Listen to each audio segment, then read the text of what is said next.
Hi viewers, welcome to our channel. NTR birthday సందర్భంగా release అయిన war 2 glimpse ఏదైతే ఉందో అది ఇప్పుడు యూట్యూబ్‌లో అయితే రికార్డ్ స్థాయిలో వ్యూవర్‌షిప్ అయితే సంపాదించుకున్నట్టుగా వార్తలు వినిపిస్తున్నాయి. చాలా మట్టుకు రికార్డ్స్ బ్రేక్ చేసినట్టుగా కూడా తెలుస్తుంది. మరి ఇప్పటివరకు యూట్యూబ్‌లో ఈ గ్లిమ్స్ తాలూకా రికార్డ్స్ ఏ స్థాయిలో ఉన్నాయి? మరి గ్లిమ్స్ గురించి రివ్యూ చేయడానికి ప్రెజెంట్ మనతో పాటు సీనియర్ ఫిల్మ్ జర్నలిస్ట్ అప్పాజీ గారు ఉన్నారు. వారితో ఒకసారి డిస్కస్ చేసి గ్లిమ్స్ గురించి అయితే మాట్లాడే ప్రయత్నం అయితే చేద్దాం. సో నమస్కారం సార్. నమస్తే ఆదిత్య. సార్, వార్ 2 గ్లిమ్స్ కి మంచి స్పందన అయితే రావడం చూస్తున్నాం. ఎన్టీఆర్ గారి అభిమానులు అయితే ఫుల్ ఖుషి అయిపోయి పోస్ట్ కూడా పెట్టేసుకుంటున్నారు. మరి ఇప్పుడు దీని వ్యూవర్షిప్ యూట్యూబ్ లో మరి ఏ స్థాయిలో ఉంది? ఎన్ని రికార్డ్ బ్రేక్ చేసే విధంగా ఉంది సార్? అంటే ఇప్పుడు ఎన్టీఆర్ బర్త్డే సందర్భంగా రిలీజ్ చేసిన టీజర్ కాబట్టి డెఫినెట్గా మంచి ఎక్స్పెక్టేషన్స్ ఉన్నాయి. అందరూ వెయిట్ చేస్తున్నారు. ఓకే. దట్టు ఇప్పుడు ప్రశాంత్ నీల్ కాంబినేషన్లో వస్తున్న సినిమాకి సంబంధించి అప్డేట్ ఏమి ఉండదని ముందే వాళ్ళు చెప్పారు. అంటే ఫ్యాన్స్ మళ్ళీ డిసప్పాయింట్ అవుతారు అని ఆ ఉద్దేశంతో ముందే ఈ సినిమాకి సంబంధించి అప్డేట్ ఇప్పుడు ఇదేమి ఉండట్లేదు, వార్ 2 సంబంధించిన అప్డేటే వస్తుంది అని చెప్పి వాళ్ళు క్లారిఫై చేయడం వల్ల దీనికోసం ఈగర్లీ వెయిట్ చేస్తున్నారు. అందువల్ల రాగానే అందరూ ఇప్పుడు తెలుగులో దాదాపు 2 మిలియన్స్ మనం ఇప్పుడు మాట్లాడుకున్న టైంకి 2 మిలియన్ వ్యూస్ వచ్చినాయి.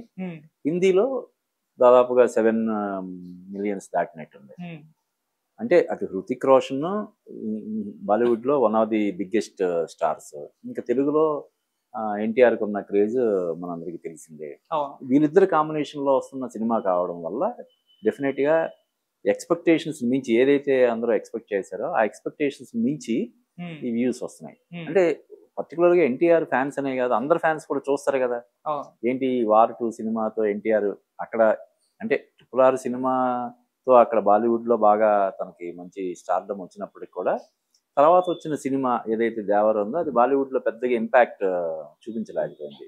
కాబట్టి ఆ లోటుని భర్తీ చేసే విధంగా ఉంటుందా అన్నట్టుగా ఇప్పుడు ఎందుకంటే నెక్స్ట్ ప్రశాంత్ నీల్ సినిమా డెఫినెట్గా అది పాన్ ఇండియా సినిమా. KGF తర్వాత సలార్ తర్వాత ప్రశాంత్ నీల్ డైరెక్షన్ చేస్తున్న సినిమా కాబట్టి దాని మీద డెఫినెట్గా పెద్ద ఎక్స్పెక్టేషన్స్ ఉన్నాయి.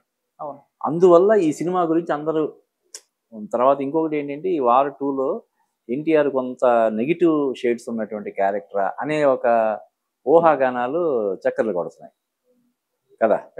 అంటే అందులో ఎన్టీఆర్కి జోడీగా ఎవరైనా ఉన్నారా లేదా ఇటువంటి చాలా జరుగుతున్నాయి. అందులో నెగిటివ్ షేడ్స్ ఉన్నటువంటి క్యారెక్టరా ఏంటి అనే దీనిలో ఉన్నాయి కాబట్టి అందరిలోనూ ఆ క్యూరియాసిటీ ఉంది కాబట్టి ఇన్ని మిలియన్స్ వ్యూస్ దానికి వస్తున్నాయి.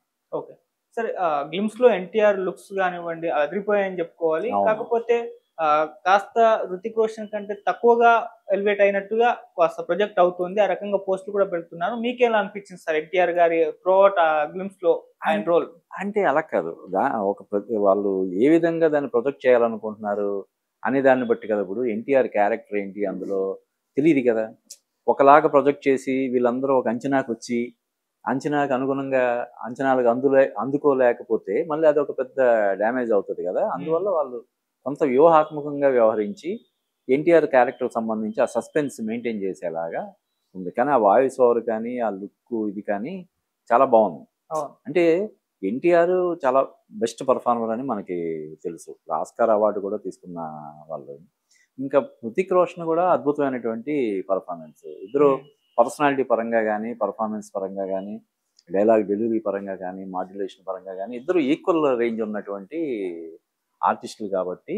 అందులో డైరెక్టర్ రాయన్ ముఖర్జీ అంతకుముందు అతను బ్రహ్మాస్త్ర డిసప్పాయింట్ చేసినా కూడా అతని సినిమాలు చూస్తే రణబీర్ కపూర్తో తీసిన వేకప్ సిటీ కానీ ఏ దివాని ఏ జవాని అది కానీ ఇవన్నీ ఎక్సలెంట్.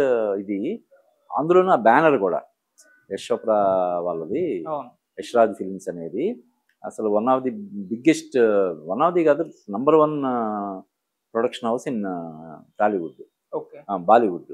కాబట్టి ఈ కాంబినేషన్లో వస్తున్న సినిమా కావడం వల్ల దీని గురించి విపరీతమైనటువంటి అంచనాలు ఉన్నాయి.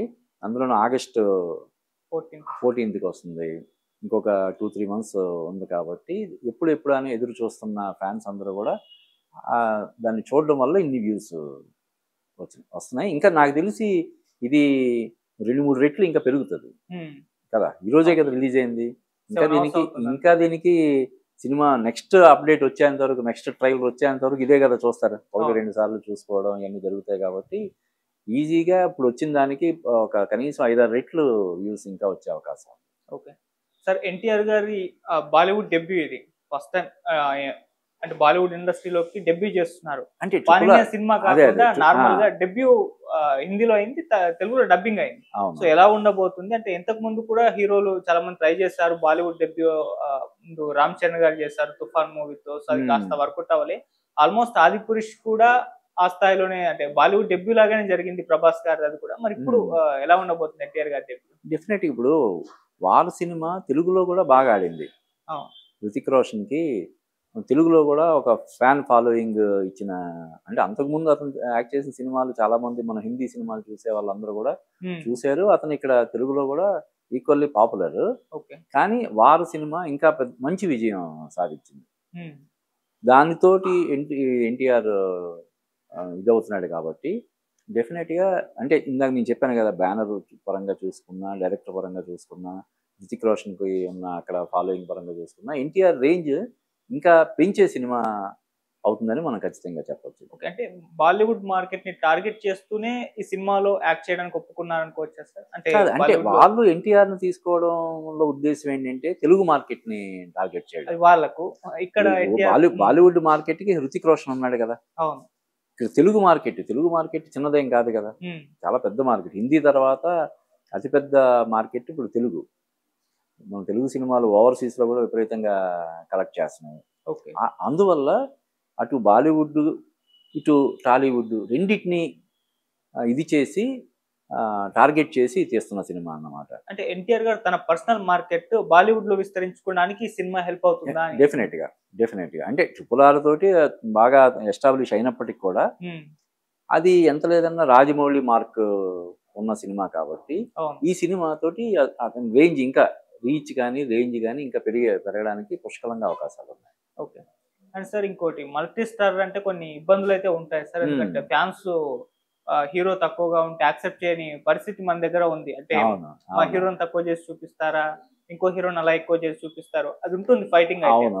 సినిమా రిలీజ్ అయిన తర్వాత మనం చూడాలి. కానీ ఇప్పటి వరకు అయితే మరి దీనిపైన కూడా చర్చ జరుగుతుంది. మరి ఎన్టీఆర్ గారు అంటే హృతిక్ రోషన్ కంటే కూడా ఎన్టీఆర్ గారు ఎక్కువ ఉంటుందా తక్కువగా ఉంటుందా అన్న మాట్లాడుకోవడం చూస్తున్నాం. మరి అది ఎలా హ్యాండిల్ చేస్తారు? అదే డెఫినెట్ గా అది ఫ్యాన్స్ కి సంబంధించి ఆ వార్ అనేది ఉంటది. వాళ్ళు ఎంతగానో అభిమానించే హీరోకి తక్కువ ప్రయారిటీ ఇవ్వడం కానీ, ఇప్పుడు ఈవెన్ RRR సినిమాలో కూడా ఆ పంచాయతీ నడిచింది కదా, రామ్ చరణ్ వర్సెస్ ఎన్టీఆర్. మా హీరోకి ఇంపార్టెన్స్ తక్కువ ఇచ్చారు, మా వాళ్ళ హీరోకి ఎక్కువ ఇచ్చారు అని ఈవెన్ రాజమౌళి మీద కూడా కొంత నడిచింది కదా. అది ఎప్పుడు ఉంటది. కానీ ఏంటంటే ఇప్పుడు ఒక సినిమాలో క్యారెక్టర్ పరంగా లెంగ్త్ కంటే కూడా ఇంపాక్ట్ అనేది చూసుకోవాలి. కొన్ని సినిమాలు ఇప్పుడు పెదరాయుడు సినిమాలో రజనీకాంత్ క్యారెక్టర్ ఉంటుంది. ఎంత ఉంటుంది క్యారెక్టర్, కానీ ఆ సినిమా మొత్తానికి అది ఆయువు పట్టులాగా అయిపోద్ది కదా. అలాగా ఇప్పుడు ఈవెన్ మన చాలా పెద్ద హీరోలు చాలామంది నిడివి గురించి పట్టించుకోకుండా క్యారెక్టర్ ఇంపాక్ట్ బాగుంటుంది, ఇది డెఫినెట్గా ఆడియన్స్ ఎప్పటికీ గుర్తుండిపోయే క్యారెక్టర్ అవుతుందంటే చేస్తుంటారు. అలా అని చెప్పి ఇప్పుడు ఎన్టీఆర్ని ఏరి కోరి వాళ్ళ సినిమాలోకి తీసుకొని అతనికి తక్కువ ఇవ్వడం చేయరు కదా.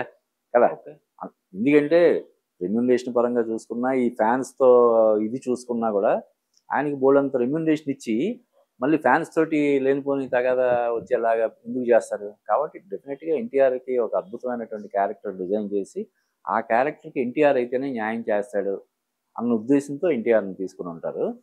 అయితే హృతిక్ రోషన్ అనేవాడు బాలీవుడ్లో ఇందాక చెప్పుకున్నట్టు ఈ ఖాన్స్ తర్వాత అతని స్థానం బిగ్ చాలా పెద్ద హీరో కాబట్టి ఖచ్చితంగా బాలీవుడ్ పాయింట్ ఆఫ్ వ్యూలో కొంత అతనికి ఇంపార్టెన్స్ ఉంటుంది. కానీ చెప్పాను కదా, ఆ క్యారెక్టర్ పరంగా ఇంటెన్సిటీ పరంగా కానీ ఇంపాక్ట్ పరంగా కానీ ఎన్టీఆర్కి ఏమాత్రం హృతిక్ రోషన్కి తీసిపోయే విధంగా ఉంటుందని చెప్పి నేను అనుకుంటున్నాను. డెఫినెట్గా ఎన్టీఆర్ ఫ్యాన్స్కి ఒక ఫీస్ట్ లాగా ఈ సినిమా ఉంటుందని చెప్పి మనం ఖచ్చితంగా చెప్పొచ్చు. ఓకే.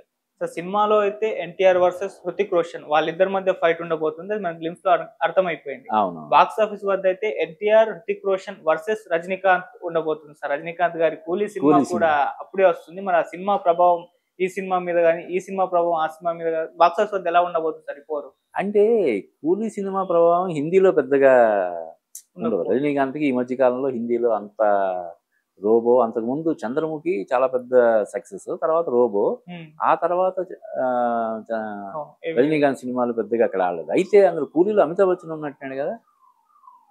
అమితాబ్ బచ్చన్ నాగార్జున గారు అయితే ఉన్నారు. నాగార్జున అమితాబ్ బచ్చన్ కూడా, కాబట్టి కొంత ఉంటది, ఇంపాక్ట్ ఉంటది.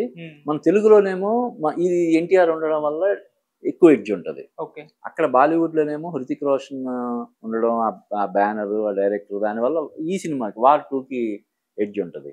అయితే ఏంటంటే ఇప్పుడు సంవత్సరంలో మనకున్నవి 52 వారాలు, ఇంతమంది స్టార్స్ ఉన్నారు, ప్రతి స్టార్ కూడా సోలోగా రావాలంటే కష్టం కదా, అవును కదా.